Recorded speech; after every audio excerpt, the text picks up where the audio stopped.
94.7 lamurabe dawda brin katon foko ina ngal tentu ngal jey ngal bismillah bi fana kibarol to men kanale lulu ni nyi wato sita talantan ningiling kadrajang fo talantan anim fula ka kibaro de ala mandinka kangola ka bondi banko kibar kayt wala bala anin telephone la kibaro le memol be tentu la ke jey milalon koy kataram ve na wato sita anim milalon ko wolu e fanan kala molenim pareta dron whatsapp group to youtube channel to kibar bunda kotengol to mba fula nyil be ko ya baraka mbe tentula mbe ijayla nin nata nka kibar ko le dialla jannimbe duna kibarol kono bi albe nyille moy la kibarol to former KMC acting CEO Jaja Cham sento mile 2 ko mi yalan ko nene marta wala nene place o karfama pour ay ke CEO di KMC memo kan fi municipal council di ka fa ko Jaja Cham ko kunu ya samba mile 2 le de to momen ne ko kamunta aya dabula witness o mi yalan ko la sediare moti ala kol dol kunna malan kay wala fo jumalem Jaja Chamdi ani commissioner le mune fo ala koto albamo la bi kibarol to fana albamo la bensuda mi yalan ka tele mu mewti kan fi municipal council KMC ako signa jama yi la fita ay bo UDP to momen na yi la fita ka fendiala ako bara balanta de bensuda fo min tole ani ye mune diala albamo la bi kibarol to fana albamo la loya mi alon ko atelebe loring environment minister to yala kiti bu la mi alon ko lon rohi John Manjanti ala loya mi alon ko ka fay ko loya drame akala kiliano mem rohi John Manjanti abe parering pour kiti o mi alon kan journalist o keba ansumane be wala kono pour ya ko ban kiti o e bantala de bari kamunta keba ansumane ala loya ya jabi munela ani kiti o la banta nyaade kunun albamo la bi kibarol to fana albamo le ko police mo jama bi je mi alon ko ye arrest ko sarol maraseto mi alan ko wafirla le muyti bara kamunta anatan ni ku ya wulu jamaaye de jumañol le diam rakiba talaye albamo la bi kibarol to fana albamo la rawdatul majlis Gambia West Africa e ko ye president kuto soto andu yela mol tombonne jumañam nyel le nyenti ani telbe mune fokam albamo la bi kibarol to fana albamo la jojo man kontani aya nyakuya ministre la ko to mi alan ko wole marta jata kendi ala health minister tu momen na anyanta mabe la kiti bungula amam mabe kiti bunguto bare jojo nyi diamuta ala kola de ay mune fo dr samate la koto albamo la bi kibarol to fana albamo la tax force ye mellondi mi alon ko ay ning special prosecution office mi alon ko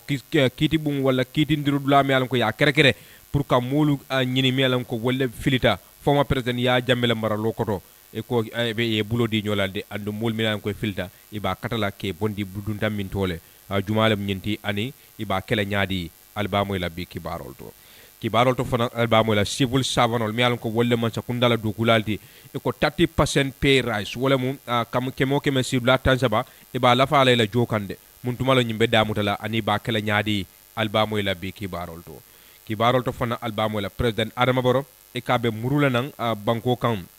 tu momina tata private visit la wala kamunta damman kere bunya kere o me alon ka wulta fayele pour kata morok banko kan atra manki official judidi e kabe murula nande muntuma la be murula nan albamo la bi kibarol to nying ani kibar jama albole mola sainteng kata fotalan tang anim fula Lamin Sanyam Ebrima Jarra baraka bake kadon kibarol kono ngata National Assembly dame yalon ko ngadiamo député o mi yalon ko fon wala be brikama sound call to yala député bu ngonyindo anda telefona mo ciamano di Public Account Committee mi yala Public Enterprise Committee mi yalon ko fon wolle ka jibero ke jama man sa kundala bundal da karonyina wala jama bundal la karonyina e mi molti mi yalon ko akamunta do e kata fenti mi yalon ko lo dal fota tumo mi yalon ko fon Gambia Ferry service e kata bundate mi yalon ko e kankularo ke men nata na ke fenti mi yalon ko amandiya dole United Democratic Party men yalon ko wala UDP ye kuma kangol bondi ni wati ngol kono kay la sorar day yitandi mi yalon ko fa wala be dending ata nyim ferry service la kalimol la mi yalon ko ye wala fo ni wati ngol kono membe dendi la lord la kutola ye menta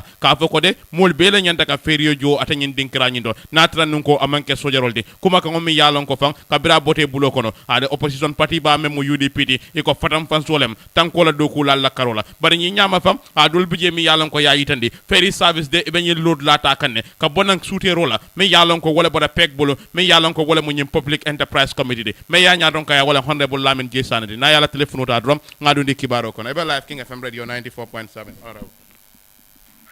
Thank you so much me kontona be tentulan be jayla very good and be lamwe lal fana be tentulan be jayla for sparing ila time fana ka ni wato bato ka ning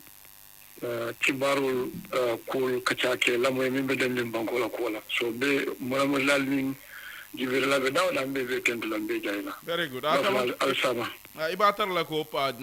député bungola bulo mi yalan ko wolde ka jibero ke man sakunda la nyim bulo la wala bundal men be man sakunda ko de ka nafulo dundi la karo nyina e ko de almum wolti mi yalan ko fa adal de ka nyim bundal la ko jibe men joko ferry service an dinkira ko tengol do ferry service ye lord la mi yalan ko ye wala ta mi yal membe dending aka munta pour ka fo mol nyanta mo bela nyanta ka tikero sang natara amanke sojar kunda de jamana ra sotaro soto membe dending nyin ko nyina bari ya fo bota atal la suter wala kono mi yalan ko aliye wala ke bundani e ko fabe laari wala ñam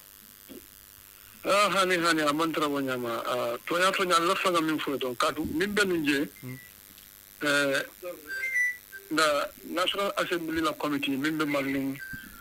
ning state owned enterprise la ko ikafe public enterprise 14 of them will be on the standing committee on public enterprise okay 14 of them deliver responsible to look at their reports on annual basis. Kama Sakunda advice fana enganta improve la minta around how can they improve upon it. But of recently nata ming kalamuta ngaje nyunu jamaba bije batari mbakele because itamira nim kujamale soto mini alonko dola yamaro fana ka be wala in a form of recommendation. Aning resolutions kaje ko improve upon those things. Prove you fana se fonds to know. By they are in 14 they are all established by an act of parliament. And a mandate sort of me along with a co mandate will be talarin civil sabaltema. Okay. Killing eladoko all of service di banko dingola pour banko dingola service sotono mi alonko e ka vin for affordable price mi alonko banko dingola sa bondino bare o fana ko no e mbaje ba ibe min jola atakela ko private sector tabe kala nyamen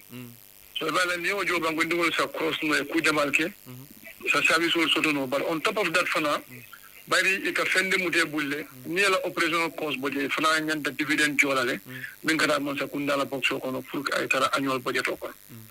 yoyla bunda franjango mi alonko wala muy la lord lati wolonka molta do kola bari mo sakunda da bango beta no do kola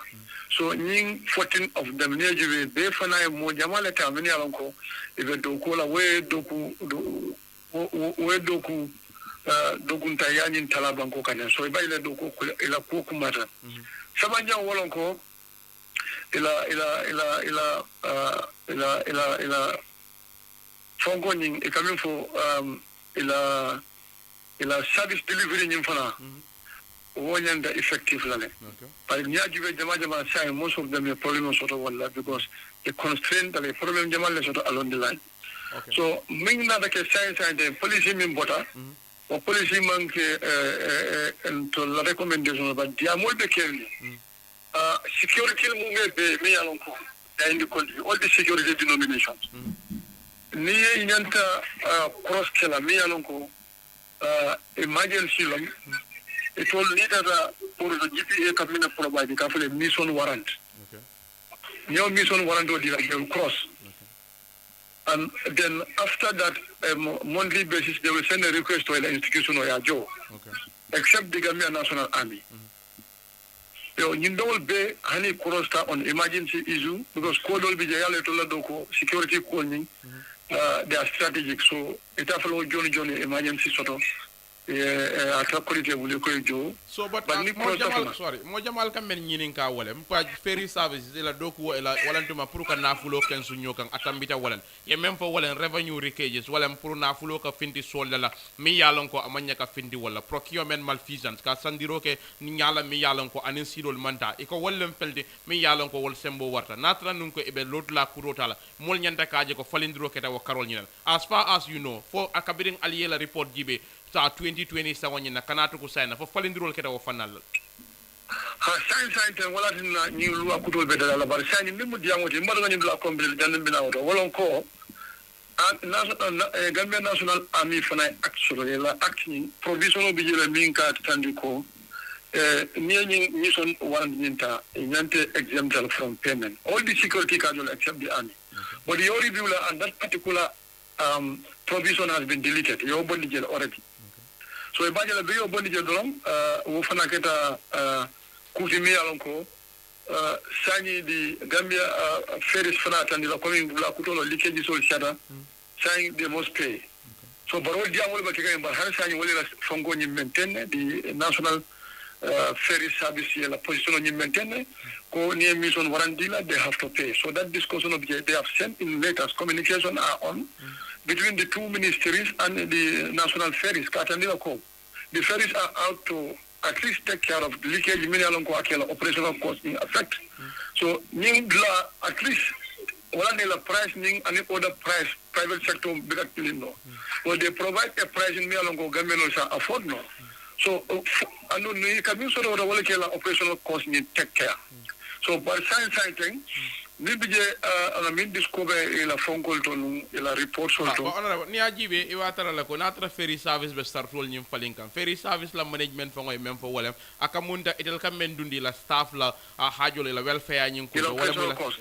operational cost, salaries and everything. Well, let's see I recommend depends ferry if you from la Kuokunto at an Lanino. So why are you then that's not the making of the citizens? It'll lemon strategy sort of Ibetamandro Kelanyame. Hali ila strategy is reviewed and one of the science most of ila act is under review can be changed. What is important ila operational cost for even ferry for la servicing na pujamal biji. Where along it was a nightmare in the country. What we ferry man so everybody was crying. And ila service o nyimman na fenke but ila operational cost nyinna kashiano but science thing and we really looking at that. So, but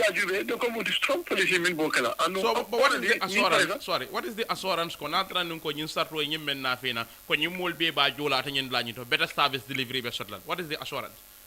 Yeah, well, in fact, we have to continue monitoring them, and the government as a supreme oversight institution can actually whether people are satisfied in terms of ila service and in terms of it also sustainability. So, but I want to believe in molka kajale benika kuros wala kate banjul nim baratema. Kabirin 2020 katali la report jibe kanatu ku sign na. Itala miro fi ani ni mol mi yalan ko wala kaja. For efficient service delivery shortly ferry wala carol because sign them for ferry killing them ma wala kabot. Sign them to be very much honest with you. The Gambian seriously not very much comfortable with the ferry service because Nina Rajiv, sometimes I cut 2 minutes, Nila Fakosa, even us as a parliamentarian, affected,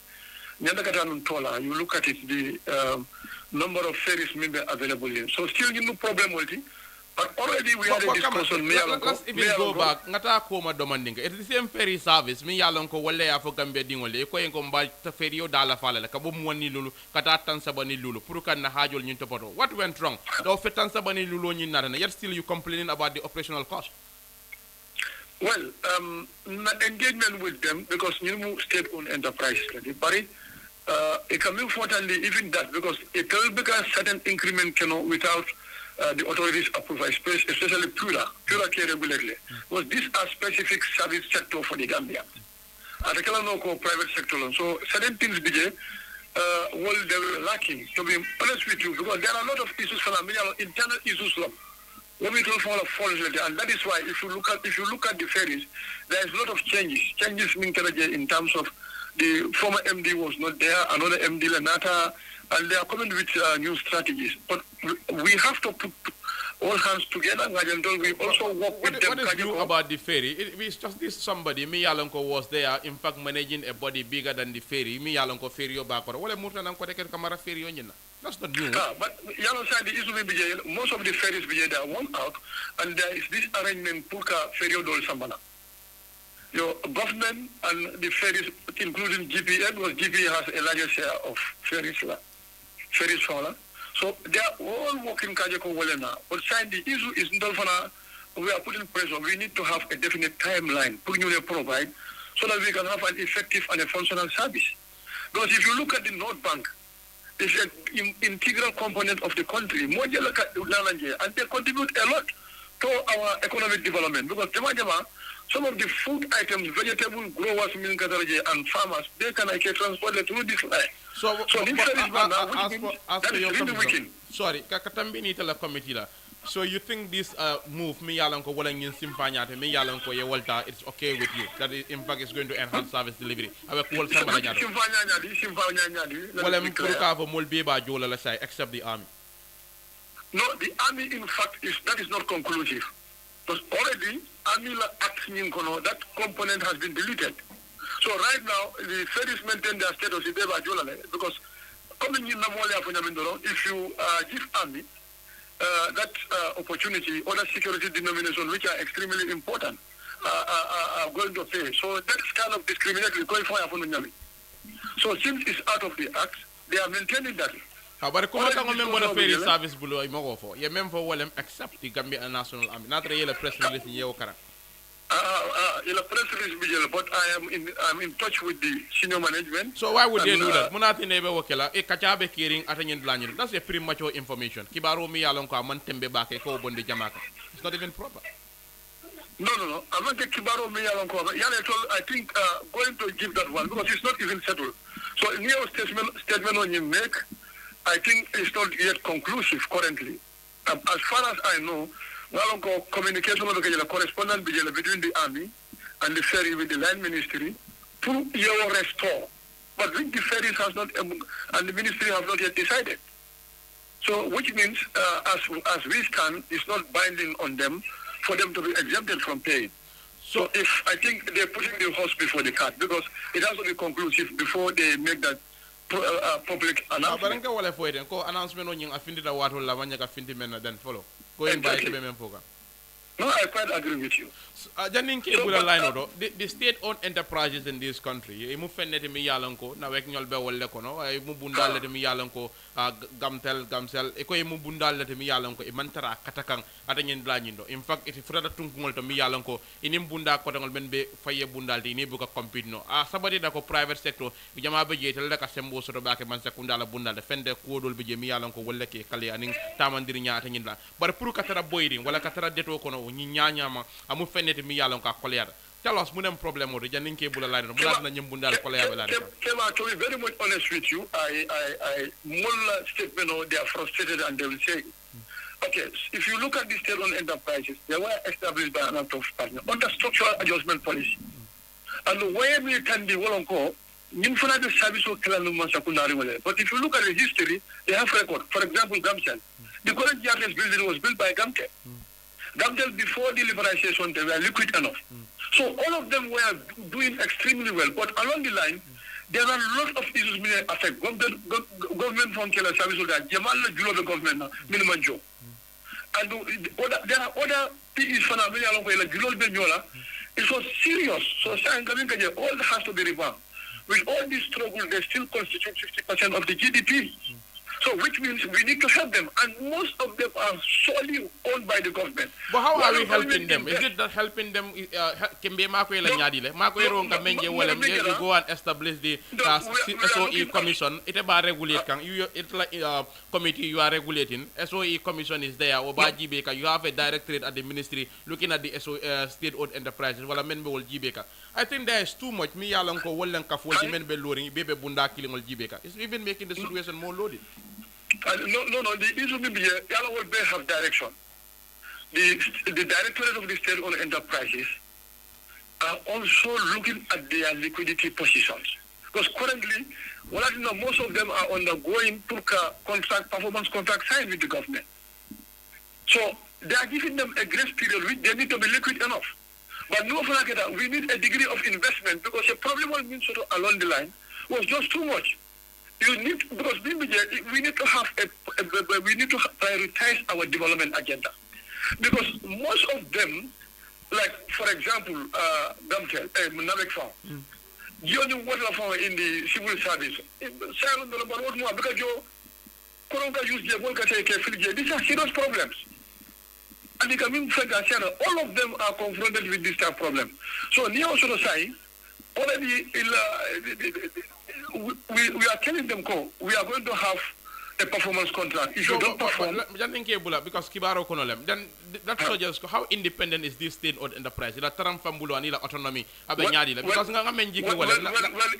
independent is not completely. It's not complete because what is happening? if you look at the state-owned enterprises, the president has the right to appoint the board chairperson, the governing board, that also oversee the whole operation. The MD is appointed by the president. So when you come to the board selection for now, the state-owned enterprises will identify people out of which the president, because with the current SOE Act, that's what it said, that the president will nominate. But there is a lot of interference. So that interference by the government is our problem. This is what we need to regulate. And we are discouraging it. And if you look at our report, we are putting it there with emphasis that we don't want political government interference and allow them to have a degree of independence. Notwithstanding, there are going to be a check on them so that they also, the issue of governance that is coming from them, we have to look at that and flag any anomaly. So, kabilang aliyo recommendation okay for man sekunda ye moy wala le bang did they stop interfering in the anyway the minister appeared before us to make respond to the request, but he said in fact to going forward they are very much aware of that and they know because there is studies by Hans and Young that look at all these state-owned enterprises and give them their weaknesses and their position, what should be done. And the major issue that come out, that's the serious interference that has to completely go out. So what time for you did they stop? Anyway, not completely because until now, because Gambia is still suffering. They want to privatize 60% of Gamtel, the fiber. And even the land ministry was a problem. The finance ministry, this is what some of the issues, which we told them, allow them with their strategy plan. It was well, but if you give it to the private sector, you are killing the industries. So what would you say to this suggestion? State-owned enterprise, because of the multilateral partners, in many cases, Mansakunda Mantare, Fangobulo, Wolie direct Yami, Fanankatama, wala Nyam. No, to be better, I quite agree with you. Wrong tonality. Because jump how high? To liberalize the gateway of Gamtel. And when before the liberalization, $2 million was sitting in their account, which they don't need. After the liberalization, I tell you about how they are dropping. Seriously. It's until travelers improve upon the status quo because we are putting a lot of pressure and now they sign a performance contract. Lamin jesane media maka wole mi yalan ko wolem birika ma south la deputy and impek la chairmano mi yalan ko wolem public enterprise committee la chairmano di wole media maka wonyama wole be diam ka wonyama brim bota o interview to nga kibar kaytol chika nga forya jube la kibata la kemesen sane wala kex wala asafe Dr. Ahmad Lamin Samate, Minister me alon ka tele marta jata kendela abulata jalairi bakono to moment na jojo me alon ko ka fay ko Justice Ebrima jaite membe High Court aya jalai to moment na ate Ahmad Samate amman sonka mabe wala amam mabe kiti bungla me alon ko fang anyanta mabe la nin kayto dulu kiti o kono me alon ko wulula le tata je me alon ko dingul fata nyim banko kanjang brio borjio mi membota India banko kan yaitande kibarol to komanto nal hakilo bakam ni wululal mi alam koy dingul fata ye Ministry of Health ye samba kitiola Medicine Control Agency ye samba kitiola ani Attorney General ye aytande kibarol to e ko kunum brin kitio nyin damutata wululal mi alam ko wollele dingul fata je itara kiti bungula ni la loyali ya aytandi fam nal hakilo bakam Gambia jang dindi jama bi je mi alam koy fata nun komando bire borjio nyi ming mi alam ka bota India banko kanne kitio nyin damutata kunum bar Dr. Ahmad Samate mi alam ka telemu jata kende ala ministadi wala minister mi matta jata kende ala anyanta mabela bara manna kiti bungula jojo man kontana la kola aya jalay yayi tandi ko wonyum kono nal hakilo baka yayi tandi fam pharmacie mi alon ko fam wole fam bulata nyin tumirol be kono e ka fay ko made in pharmaceutical company membe India banko kan e ko wole nyim borol na fe jayi yayi tandi Justice Jaite mi alan ka telemu jojo di membe sirin kiti wonyum kunna aya tandi fam ako minister Samate mole mati mi alon ko e kayto sambayle ka tambinu record office membala ministry bundado pour ay na ay kaytol dol di kiti bungula kiti bung sulata menna bar samate manna amammo kinan jojo man kontani wala itandi. Minister of Health was expected to be before the court yesterday. Akonyi minister me mata jata kendala Mr. Samate anyanta tarla kito nyati la kunun bari ka kayto dol findindi mi ala ko kiti bum sulata wolle la abe kono kaytol mi ala ko wolle mu date certificate dinnew ni la date certificate bad certificate mi la wulu kaytol ti ani post mortem report ni fata ka susirol men kela sa sababo kaytol ni Dr. Samate nyanti nati la kiti bum la bara mabe ya itandi Justice Jaite wala ax council benga Justice Jaite anata council benga nyininka mi ala ko fan wala mu Ministry of Health la loyati a telefona mu Director of Civil Litigation wala fanam findita ke kito nyati wala Ministry of Health toyala jojo nyata nyinin kade akay ko te benga mi yalon ko wala mu council nyindi akay ko kaytolu mi yalon ko fan ya samba Dr. Samate brin arjumalungula kataminu record office ala record office pour ayna ay kaytol dol di bi arjumo la mi yalon ko anyante di la arjumalungu ya samba je pour ayna tenelu la kunu kanyin kaytol titandi bare minister mamma be aya itandi me benga biraba jabila birabe jojo jabila akay ko de kaytol nyinde ni ata tata record office le arjumalungu la woto lungu me yalon ko minister bulobe la kan wo mu tenewonti de wala kunundi wo kamala ate amman kaytol nyin sota bulola binga e jojo jabi me yalon ko lo mu Justice Jaiteti ana dalla faje ako death certificate nyin namba ani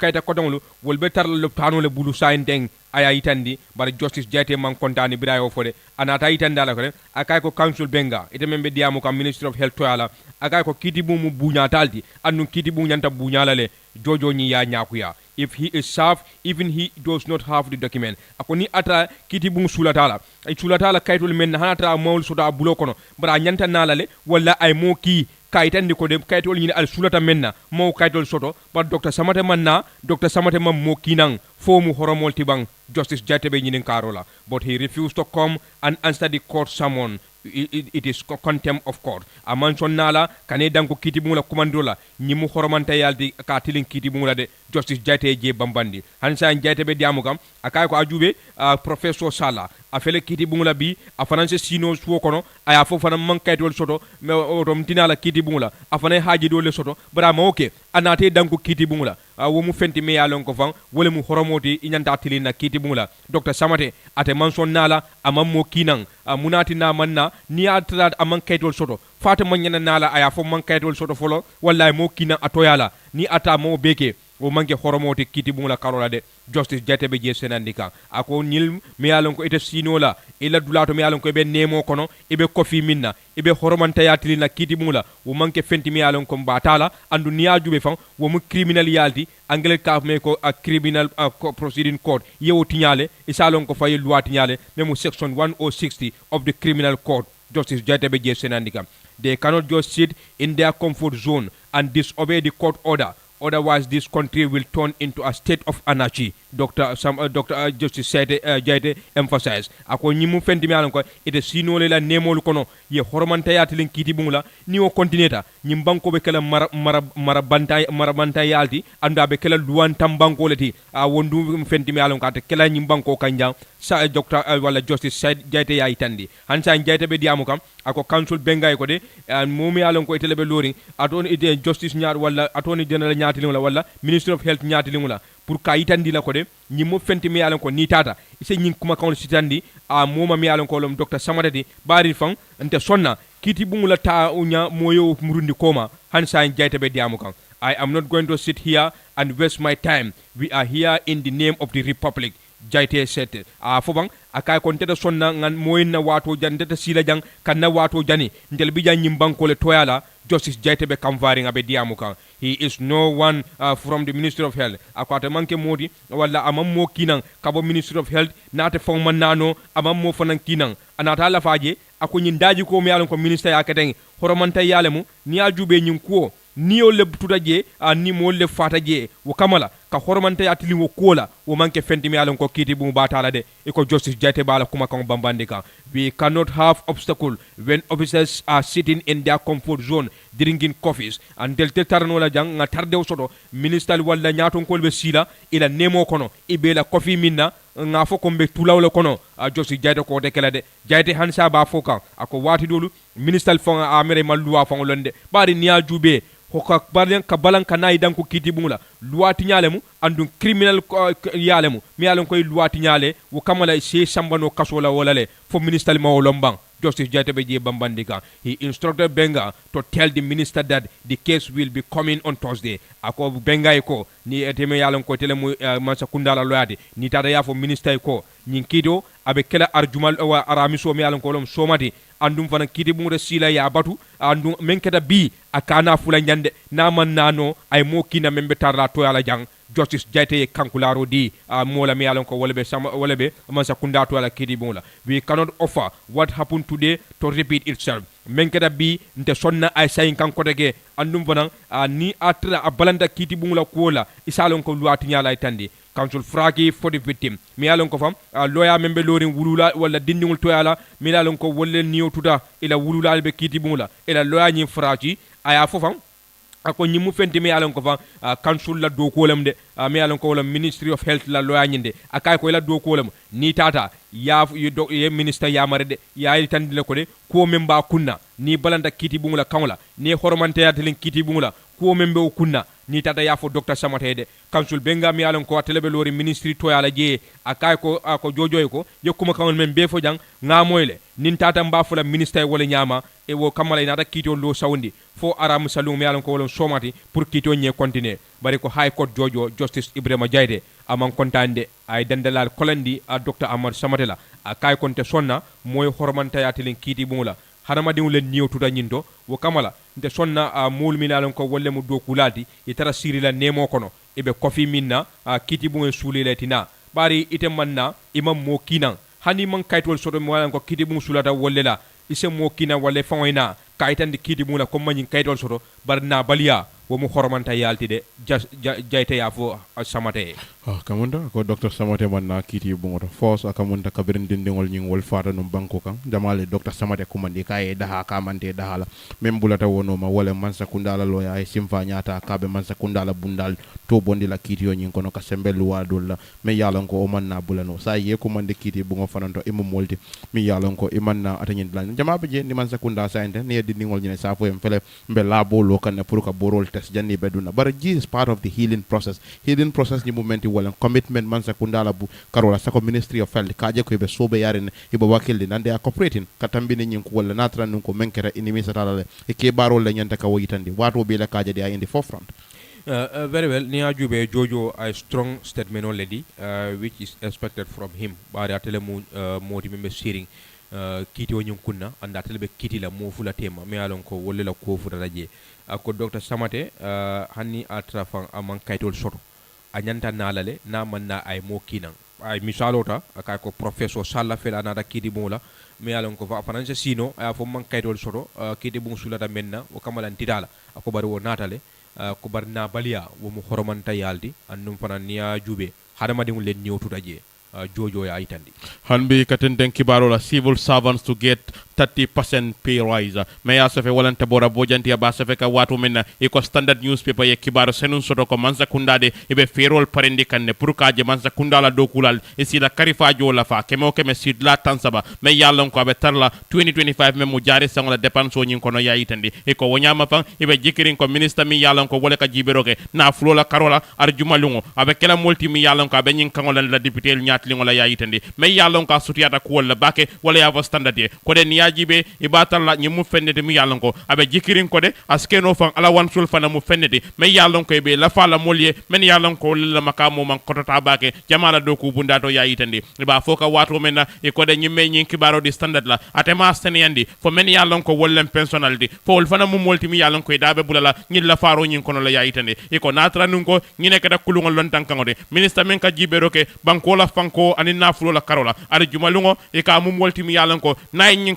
landi député bu ngo ñaat li ngola comme mba fo kangale ñame e ka be kala fendi me yalon ka be diala mo jamali men yalon ko meta commandro la ka fo ko de man sa kundala do kulal e mu molti mi yalon ko ila jol ñanta kala faale to mo men ne ko jamabe je membe mutari bulu wolem ko mol me yalon ko wolem president di anala ministre wala jola fakele men yalon ko wolen député woldi wala fone jola fakele judiciaire mem mutili ngola karode wala fone jola fakele wo ñama fam man sa kundala do kulal ñi wolle to koma e ko wo ñama ni ñi la faro kera fendi mi yalon ko wala natalo abe diala mo jamali andi ba jiya kula fana ya itande minister men ka jibero ke mansa kunda do kula la karola babukar boy e ka mu molti mi yalanko aya fo député ole julay karo kono kala ministry de e jibero ke membe dendin joke nyala mansa kunda la bunda la karola ya itande wo nyama fam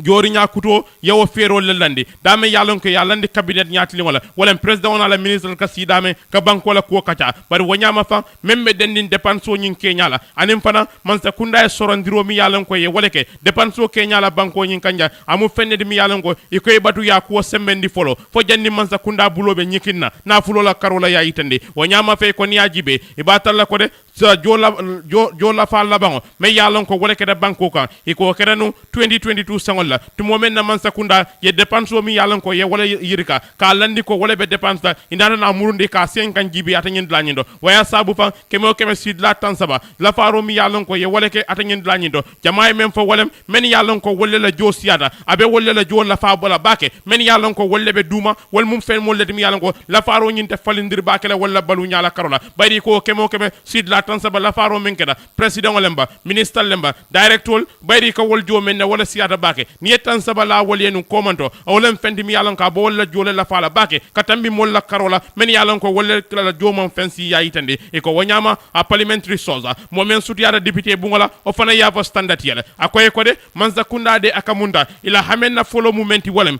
karifa jol kala fa kemo sud la keme ya itande wanyama fan akoy dandar la wala le men ye dandala wala international monetary fund ali yalon IMF la ya itande wanyama ko ni ajibe 30% increment kemo sud la tansaba iko mu fenne de mi yalan ko e kambenta wala andu nyinan wala jari dépenso abe dunna wo kono la yayi jama fana nyaata doni fo men yalan ko wollem personnalité wala meye do ko ke jama la bundaro fo ye daha fo wol fana mu molti mi yalan ko nyi la faro nyi be bulala jile bari ko sango la faro mi yalan ko wala keda idel dama bulaje meye wasabu wolem ministre men ka jibero ke na fulo la karola sidi keta akon yaaje personnel nyim ay wol da bondi woto wol mu molti mi yalan ko 2018 sango ye wala kamunda pension nyi ya la fale kemo sid la keme and waya sabu fa akamunda natural la far do keta abina men sabu la wolem iteme ye da ha do ko wala ibe men sot la fan wala be siala modol la karola men yalan ko wala be do ko wala ya sabu o nyaado ametel da bulandi je bari ko nyintaade mol ba jibe kanne fo personnel nyim fanan da be bulala je bari ka même fo wolem fo ban sakunda la do ko la jo iba la fala la ban kemo sid la tansaba standard ko de modi amute mi yalan ko latala de waya fo ko la faro nyimbe kel bari ko kuro fo be sen yala arjumalol tumo men ministre men ka jibe do ke banko la na fulo la karola anin depanso amu molti mi yalan ka bina député bungo ka landi nyako do jare sanwa la to ka kuwol tamandi nyaadi le bari ya fo ka bala depansol kono la ya yitandi ka bala dépensol konole brimboda woto nga muru kiti bungola hansai nga voice newspaper cikala kibatala Nicholas Bass wala asafe loya mi alon ka telebe loring environment minister to ala minister me matandan dawla e ka fay ko Roy John Manjang ala loya kunun talato la ayafo akala kiliano mem Roy John Manjandi abe parering kanyum ko ka bang kiti bungoy bantala mi alon ko wala be dendi ni million tallulu kitiola mi alon ka tele samba kiti bungola ay men samba je wolam journalist keba ansumane akala kiliano mi alon ko Roy John Manjandi abe parerin sai pour ka ko nyim bang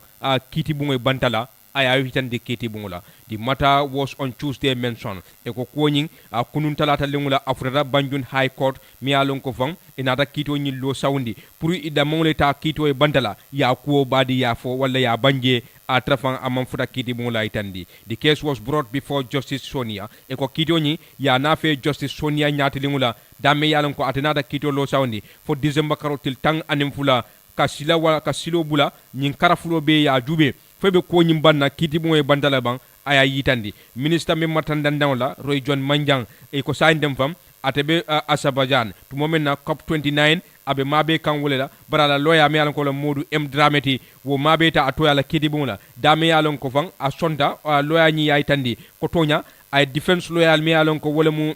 keba ansumane la loyali ila kuma kan ala yemen safiyay aya risifule aya yitandi kiti bungla loya drame played with the court to give him time to file a reply to the defense affidavit loya drame mi alon ko atelebe Roy John Manjan to yala anata kanindro ke kiti bumbulu akoy wati diala folo mi alon ko wala mu kuma county doyale men safe mi alon ko be denil affidavit nyinna pour aya jube bake pour aya kalamuta membije ay tandi he told the court that his client is ready for an out-of-court settlement with Mane's lawyer Junkun Jobate. Atenada for Kitibula, Akatela Kiliano Roy John Manyandi, abe parering pour ka yin ko ban Kitibu e bandala anin keba ansumane la lawyer mi alon kolon Junkun Jobate di yaitande kibarolto in his objection to the suggestion of the out-of-court settlement. Berate bala balamba itandila kuma kangla mi alon ko bota Roy John Manjanna lawyer lebul pour ka ko nyimbang Kitibu ni bandala ayitandi fam ako mane man tara sulari wala keba ansumane o man interest wala de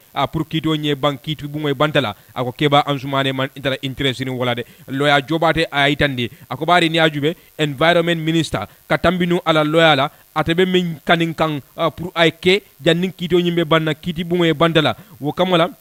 o mumenti afanan ite la karola ite fanan mantara sulari wala ayitandi former minister mi alon ko fan ya ayitandi wala former LRR governor mi alon ko ron lo John Manjandi e ko kapsono nyi mi alon ko wol musaferoti ye men safe ala koto ka ayitandi environment minister mi alon ka telemu former LRR governor ti ko ya tumi ka dabulata babara julayato wala yiri julayato mi alon ko fan ya sis mo lebulu o safero nyi mi alon ko ya kenun commando Jobato explained that the minister's lawyer is also seeking for his client to apologize ko Jobato ana minister la lawyer abe men kanin kan wala mu pour atela kiliano mi alon ko keba ansumaneti ase nyim minister ka bolo say anim fana kuma kaw mi alon ko ay wala safe aya murun kan kaitandi ko false publication olem ako kamala itelte sonna wala bari ni manke false publication odi amanke kuma de mi alon ka mansodo wo kamala ite atela cliano mem keba ansumaneti aman sula wala ayitandi lawyer Drame alleged that the issue published by journalist Mane were based on insinuation ayitandi fang Roy John Manjana lawyer mem Drame ti kay kuma kaw men safe mi alon ko journalist Mane ti wo mu kam mira ko leti dron ay wolle safe wo manke kuti mi alon ko asabatita bare keba Mane ana la lawyer wol ko manke kumati mi alon ka sabatita ayitandi that Joncho the presiding judge Sonia said for the sake of justice the case was adjourned to 12 November 2024. Iko briefly daw tungungo nyosa wala tungungo jojo mi alan ko ka fay ko George Sonia anata kitio lo sawondi pour November karotil tang animfula 2024 talantan natambira minutan sabala pour ye continuer fo de fana enila report fana inade fo ya ba ye kumoni ba banna kiti bu e bantale le bang fo be continuer la kiti yolla jojo ko be abe baduka wolungula janin December karo kono wonyama e ko kuma kam yalan ko defense lawyer Jobate ay wala safi ala avidabi kono mi yalan ka bala balamba itandika paragraph 27 mi yalan ko lerat muang ani worawula ay itandi jede minister defense lawyer minister nyi mi yalan ko wala katambino ala lawyer la memu lawyer Drameti ka itandi fam ate kuma kangol walla ay tata kiti wala kumo menna kuwo menna wo amala dalila kang andum fana be kanindiro ki kan kiti bumbulu akay ko mi alon ko Roy John Manjanti ay kuma kangol menna fe kiti bumula kiti bum ala baybang bara mala luwa kang amala ku kam mi alon ko fang wala mu luwati andim fana ni alba bayla administrative fee wo kana albin jolale ko la mi alon ko nga depensol menike abayi tandika defense lawyer Jobate mi alon ka telebe lori keba ansumane toala ala avidabi kono mi alon ko wala paragraph 25 aya itandi jevan ako lawyer Drame letaro nyi mi alon ko ay wala yifindindi mi alon ko jun karotiri muwan aninani 2024 ala kiliano balante wala le ka foko ay konyi bolo say ay kibaro nyi murun kan ka itandi ko ngamem fa man soto ka tela kiliano balante wala le andu telte sonna wala hansa be lolu men kan e be lola wala kan hansa itele kibaro men safe kibaro le mi alon ka tilintale ande karafulo bele nyininka keba ansumane la lawyer be diamukan. He further stated that the Alcamba time offered space for Roy John Manjan to make a rejoiner,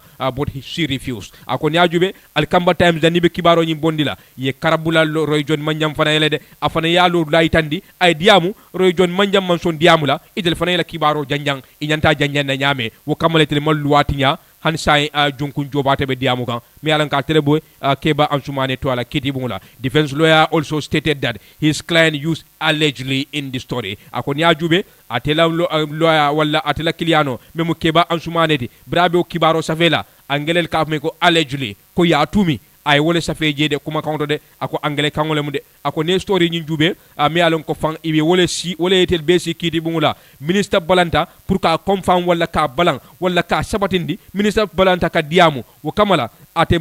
man ku soto je mi alon ko safo bari ite nganna kibaro safe nate yang koy ko yetumi nyine la i balanta ke do lata i man son diamu la je o man kentela hajiti de wo kamala te men safe je ko yetumi koy nyine ke nga wole safe je wo kamala van ambe lori na kuma kan wala kan hani sa nga men safe mbelo la wala kan aba itandi kan kiti mola manjang 150,000 was paid into her account ikode braba safe la hani sa junkun jobata be diamu kande loya membelorin keba ansumane toala wala be kol senani kan kiti mola akay ko nakiliano memu keba ansumane de brabe safe rokela akay ko wuli keme wuli tallulu iko ya tumi koye joroke aroy jon manjanna control to ya tumi ay wala fode angale ka me ko allegedly wo kamala wumu fenti me yalon ko ama foko ete bulata jere directly akoy ko ye tumi ko ye nyine ke andu wo tumi ro kono bira bayi tandilela akoy le ko tumiro fele nyaati lingula de ete mune soto be mem fola ako ministre balanda ka diamu ministre balanda ka to nyandi sa jumal la karabe woto abe nyinin karola defense lawyer jobate in his affidavit argue that his client did not write that minister was directly involved aitandi akatila kiliano memu journalist keba ansumane de brabe savero kala ama fo ko ministre le sunyaro ke wala ministre le dabulata je ay men sa feje wala mu ye ministre tumi tapalani nakarani jenko la memu corruption oti ko ye ba yiri juwole boyndi mi yalon ko ya sis mul bulu ate wala ta mi yalon ka bota kiyan kayafle ye wala safe la kibaro kono ko niya jube ka story ni mi yalon ko wala ye wala safe akala journalist wo men safe je wala allegedly wala mu ye tumile ama foko yakede wo kamala ni ayete nyinin kay koy karo ifana ye tafo i balanta wala ako saybe jumale fola ako kamala ban minister kam même fo pour a settle out of court akay kulol mel landa kunna atela kibar tala me yalan ko abe lori wala toyala wo balanta wala le bari jona wala jojo nyi me yalan ko wala mu justice sonia akoy ko bekkiti lo sawndila fo december karotil tannim fula ka jube fo out of court settlement wala alba banna kiti bu ngoy bantala le ban fo albe continuer le yaitande kiti o nyun kono hanbi katenten kibaro la sere kunda market vendors president to step down after his second term meya safe wolen fat silati ker fatwa ba safe ka wato mena iko me karo kono president Adama Barrow mi yalon ko atlem nyaton ko de secretary general atani national people's party memo NPP e ka mo molti mi yalon ko ya kankula ka te hamo sod le pour ka president ya nyini ko reke 2026 sango ya yitandi ka tambini wala ker fatu ko de itara sere kunda marsewdo dame yalon ko idiamu ta jamae ke la miral ya nyini membe den president Adama Barrow ala nyi load la mi yalon ko ay volta fa nyanda ka manda sabanjaw nyin laban fama nyini e ko wonyama several vendors men yalon ko wollem wafir lalti wo marse wonyindo e keda multimi yalon ko yela jikla teyo yitande nduye president Adama Barrow kumande e kay ko de ni la nyimbanda banta ida ha ya yitande ala haji kota mi yalon ko fan aka wafir lalem andu wonyama ikata mu dipoti lade wala ya botanan dame wala libya banko kande ya ta sendina wolto ikaya la jikla teyo yitandi bake tumo mi yalon ko aba fuka ako gambia dingolde e mum molti mi yalon ko aka munda ku jama bije nyimman sakunda e mellandi ka ya yitande nyi nyamade ako ni yajibe nyaton ka kutola nyanda kanala nan menim president Barrow man ke kilindi ya yitande president Barrow has expressed his intent to seek a tatama president Barrow ayala hamo yitande ko manda sabanjaw alafta wala bar wonyama fang mbelarin konte nyon jamal bije mum molti mi yalango lafta mo dole tambi banko nyato memmen ke president Barrow yaayine mba fula ya baraka ay doku men ke Mr President bar wonyama gambe dingol surata falindirol la yaayitande molbe jam ko le yabe lari kan and wonyama fang even losing their lives ibe foke niolla hakelande fa ko le yami yalanko wole be lari kan during election season we will come out to vote with the hope of seeing a real change nin carte fay wato sira ntel binala nanne nga carte fay na hamo momenti wolem ka falindiroje mi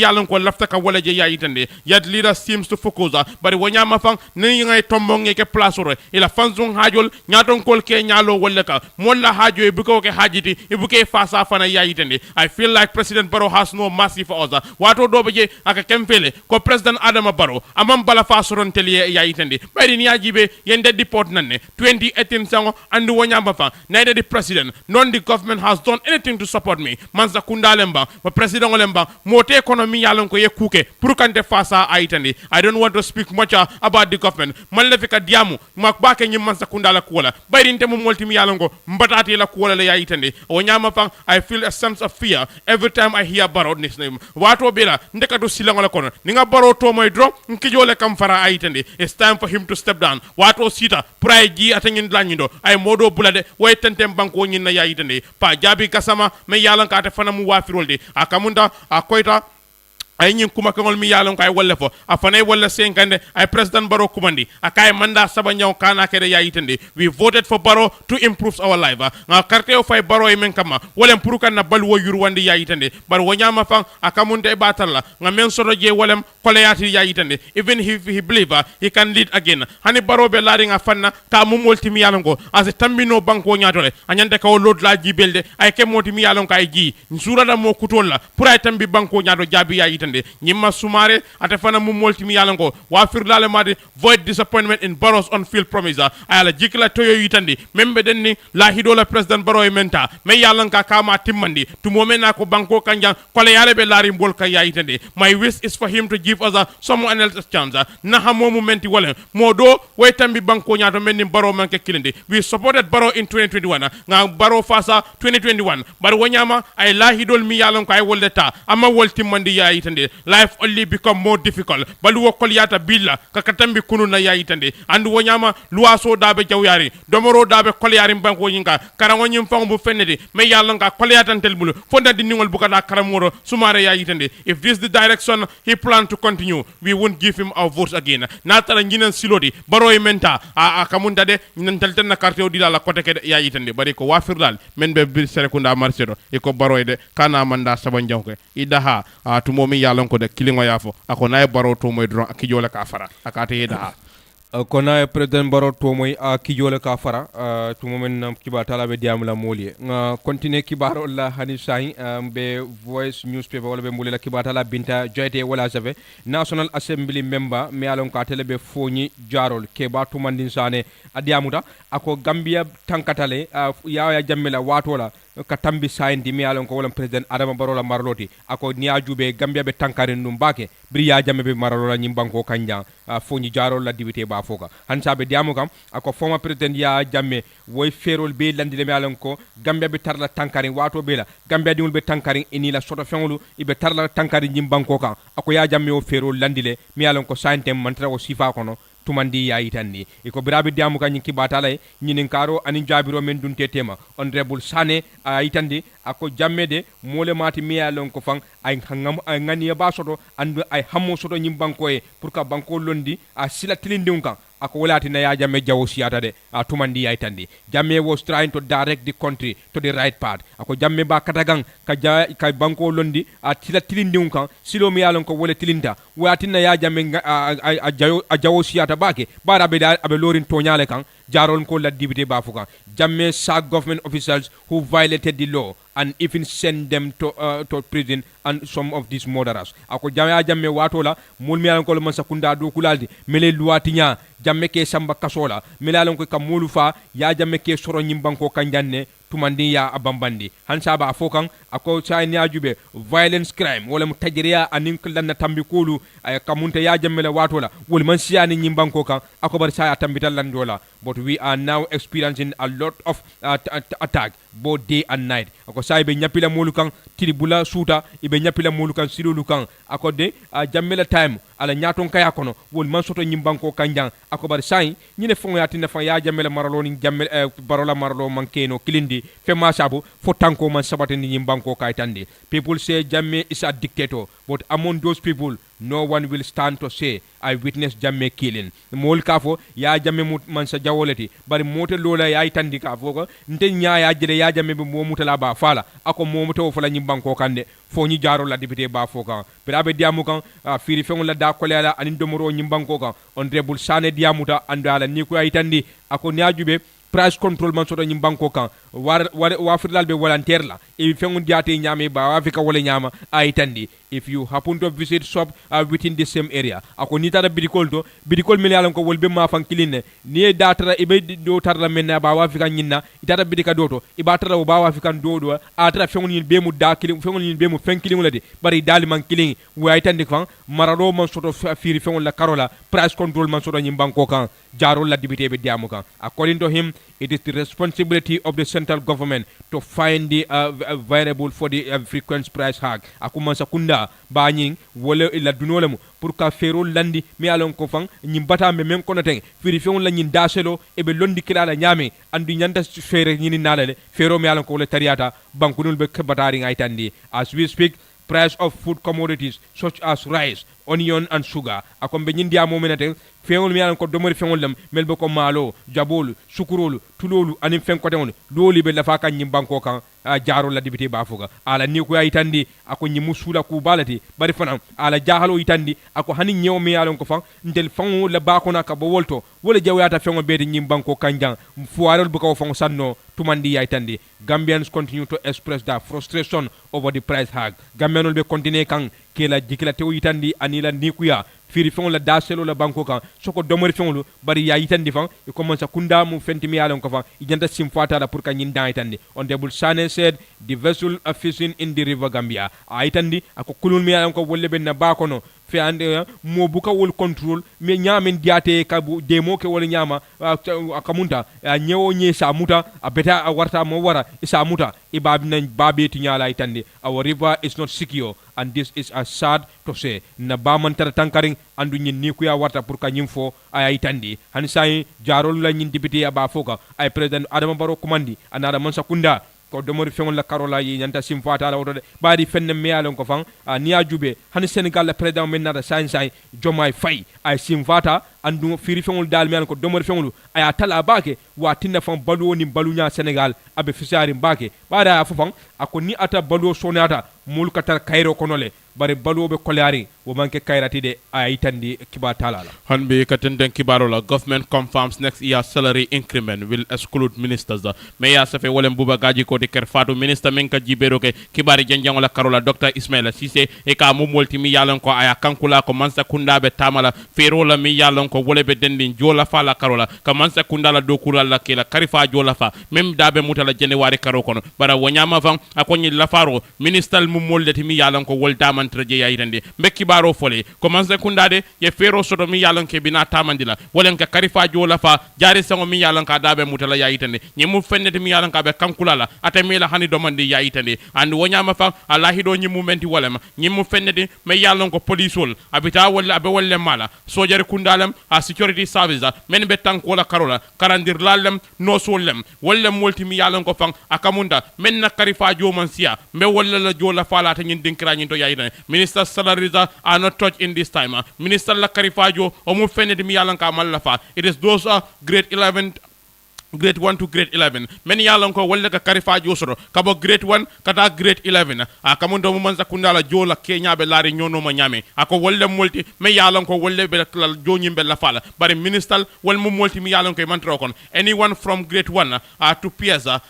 will have a salary increment momi yalon ko fan wolle be grade 1 kata fo permanent secretary la makamo nyindo wol mu multi me yalon ko la jobe la fala yayitande this is very very very good akay ko de nyimmu kulati me yalon ko akekuta babake Dr. Cissé ba yitandika we all know the cost of living crisis ndel be yalone baluwo kenya be nyame wonyama jomu fenneti mi yalongo amanya katudula kilinto de alla faro nyanda kelaw karo nyinale kaje molla balu nyanyi yeke fendi me yalongo ay suronya katambi kenola mi yalongo wala molla soto bulo anim baluwo kenya tema iko Dr. Cissé ofo West Coast Radio e tumo mi yalongo tala abediamu ke atanyen dinkranido akoy ko de kabrim president Adama Barrow akeda president odi nyim banko ka civil servants memo man sekundala dokulalde si nyafula ibe la jola fala yela jola fa January karo kono 2019 sango 50% increase akay kemo keme sidla talulu yela jola fa wala 2020 sango iba 2022 sango iba talla ko de kemo keme sidla tansaba yela jola fa wala e ko Dr. Cissé ya yitande ko de jola fa nyi ako minister damantara ate o jola fa nyi kono ya yitande bari nyi nyaki lingo nyama e kama United Democratic Party memo UDP ame tujede tumo mi yalon ko ako wol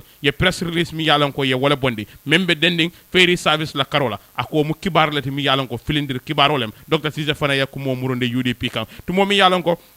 ikabe diamu kan renji bun kilingo nyeme mo West Coast Radio la programme e kam men kumani coffee time with Peter Gomez e kay batal la ko de United Democratic Party mi yalon ko fanyi waden ko ne kuma kan bondi kila sotar da yitandi ani la kontan balia kuma kan mi yalon ko wala bota Gambia Ferry Services bulu kuma kan mi yalon ko e wala fo membe denni mol la joro la karola sako tanko la dokulal ka foko de wol beba jolal namanke sojarol de kuma kan mi yalon ko UDP ko fatam pasole bar wanyama fa ado ka mu fennete mi yalon ko Dr. Cissé kabrate be diamu kan ako ako misinformation filindiri kumo wala kibaro mi yalon ka mallo wala be UDP la kalamirol kono ya yitandi comme nga fale nyame nyin kuma ko mi yalon ko wala bota ferry service bulo kono ya fonu nyame atanyin dlañi do ko e batal la ko de mol nyande kali jor tiketo jo atanyin dinkrani do ani ko sayim fan hani tan ko la dokulal na manke Gambia National Army na trebe uniform kono wala te mari la ID card o bebulu ite mo molti mi yalon ko e manta jo la atanyin dlañi in response to the statement to moment na fana ite liyo kuma ko bondi UDP la jikla teyo yitande sakontuma nyim bundali ka men commande state owned enterprise la wala ngata nyim ferries fondi anim bunda ko demol men jokon nawek ñol imam kontani ila kata baliyala anim fana ila lamfo anila doku no baliya anim fana ay kamunta ila imu molti mi yalan ko banku dingol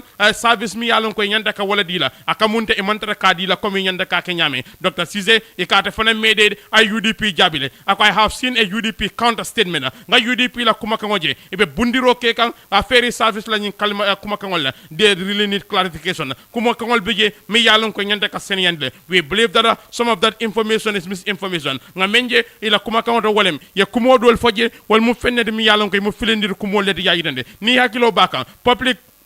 Enterprise Committee mi yalon ko wolle be National Assembly wolle kada moti mi yalon ko ye kanwadi a process of revenue maximization wolen kaje nyim bundal men yalon ko man sakundala bundale wala man sakunda ka nafulo dundi ila ko kundo andi dal fanam be man sakundale koto ko de ila nafulo nyi mu fennedi e ka men soto la soto bulo nyi nyanta ka yurwale bayri ni yajibe nin sango banda tel ka fole soto yayitande andu ni yajibe ferry service be wolle kono bayri ni yajibe man sakunda ka je dépense la wala nafulo ka dunje ni yajibe batala that means that if passengers pay natra nun ko akamunda molme yalon ko wollem pasasel di niyet mu wonni lulu ya wala jo akamunda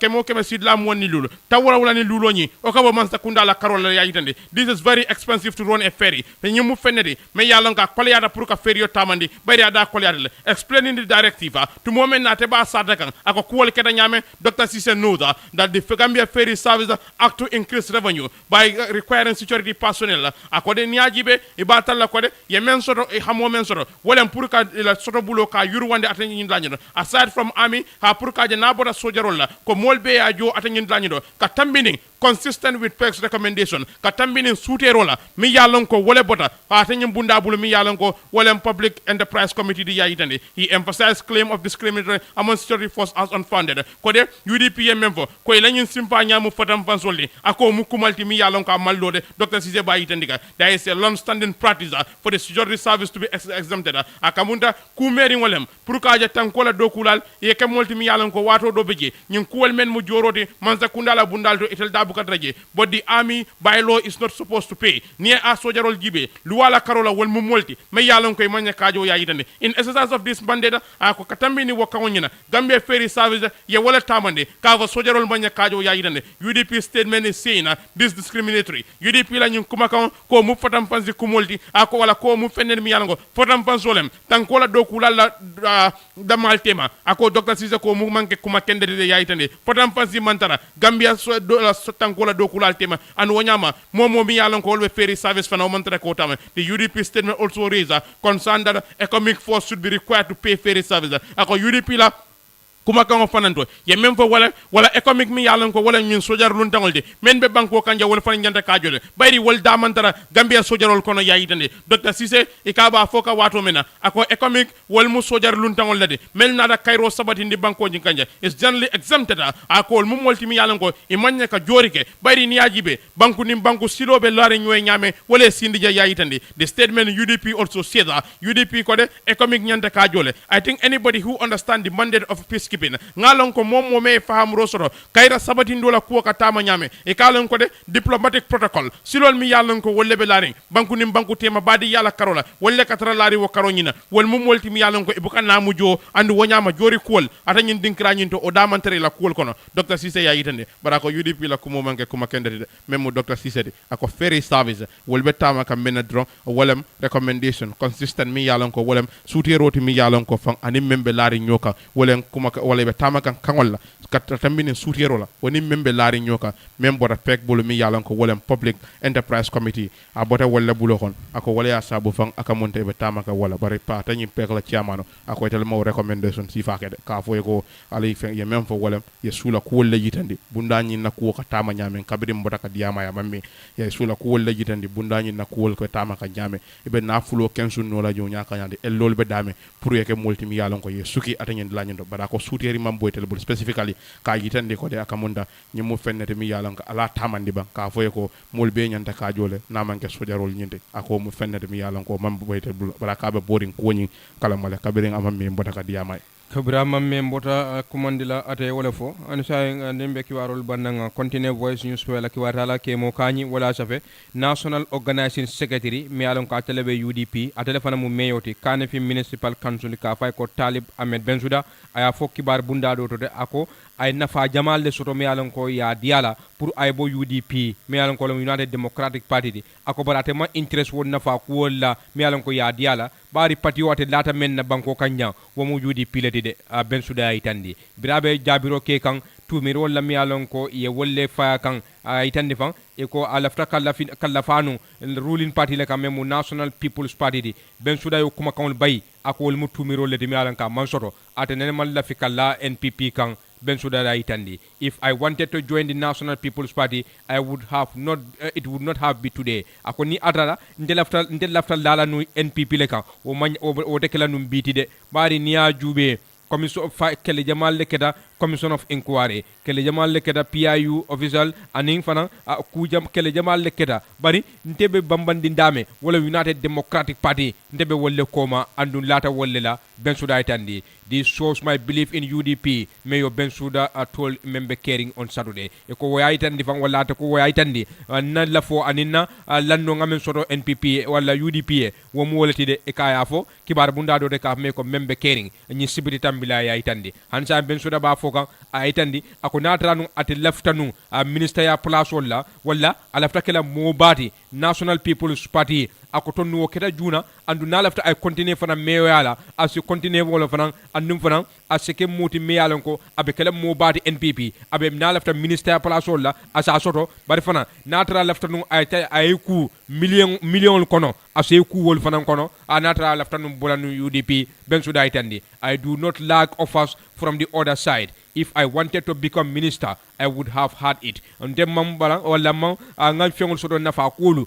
fanan mam nafa ku jamale soto nsekeno minister tile watola ni atante lefta nun kabo UDP Bensouda ba foka. If I wanted money, I would have gone and collect it. Ni atan lefta nun kodola to nun tada nga kodotanu hansa Bensouda be diamukan. I did not lack all these offers. Mam fonu ni nafa ku bela ngamem fale teng ye bedin nalenu ay tandi akobari katara UDP katara kelo ke kam yalon ko wala marali kendoti dalilo le modi de wo kamala be nyimbe kala jele ku woldi pour ka foko nte lafta bola NPP le ka kafu UDP ma Bensouda ko nyimu jele ku woldi de ay tandi. There was chances for me to join NPP and make tens of millions of dollars ako manta be ngbe nyu pour atebo UDP ayta NPP ay million jamal soto kodo bara ko ne ajube anata telefonu wala nu tonna ay wokenu and abe continue la meyola as keno fana mobati NPP as minister ya place soto no akol be ditalal de Bensouda itandi.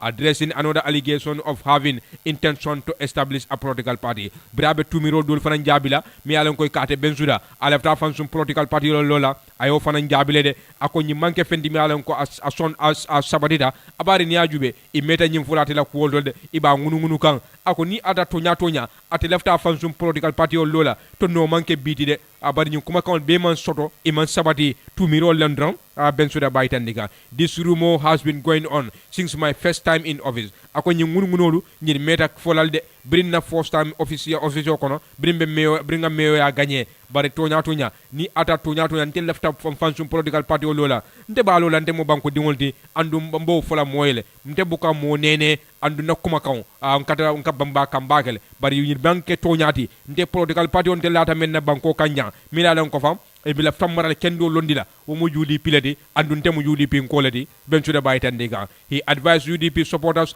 to maintain unity as it is the key pillar for any successful party. Anata yamaro di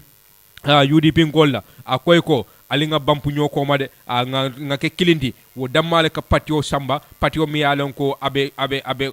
kala fendi soma sini fale ke kilindi ale nyomuta ben soda baytandiga. Let's stop the petty talk. Alinga nyin kuma mesengo bula political party o mi alon ko fan anda mol mankem faye jawdi ndel nim political party o membe nyol sabaka wo mu national people's party dedi andum fonan bankola nafulo be wolle bulu ndel ka wolle mutakula ni amanke ku amanke ko ndel UDP dammol be nyokelola de ayitandi. United Democratic Party has a big chance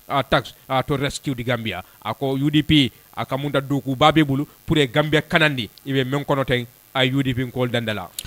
Kamunda wato men tuta man siya bari ya fo commission mi yalon ko wole be lori membe kisiro ke kan man sakundari ngola bulol le men be banko nyinga ya fo ko de former acting CEO mi yalon ko atle be non jibero ke kan place wala memo chief executive officer kane fe municipal council jaja cham e kate mo molti mi yalon ko ya samba bunja wotol o be dendi menne wolem e ka ya dabula atanyin commission la sedo dolema atanyin dinkira nyindo o ya sabu fan commission nyi ya samba bunja woto bari ko nyama be fintile nyatli ngola nyi wati ngol kono kibar bundal na wuli atanyen dinkira nyindo kamunta fana standard ba fo ka man sakundai e ko al kodo dundi karangola ko kundo natra ticol tata si e balamba ya ka sandem e ko yaba kala masi bolti da but tico do fana beje awan kontande Gambia Teachers Union la ko la akoy nyanta ka kudol le kele me yalon ko wala ni new school improvement grand man ka kele ataman kontani atal principal school improvement grand ning al kamara nyamenteng mandi yayde bar sama ni murtanam bade kuman la ka nyininga atada mune mala sotar date membe den Gambia Teachers Union la ani la tanya atanyen dinkira nyindo bar jandi wo nsinyen kankularol di yalla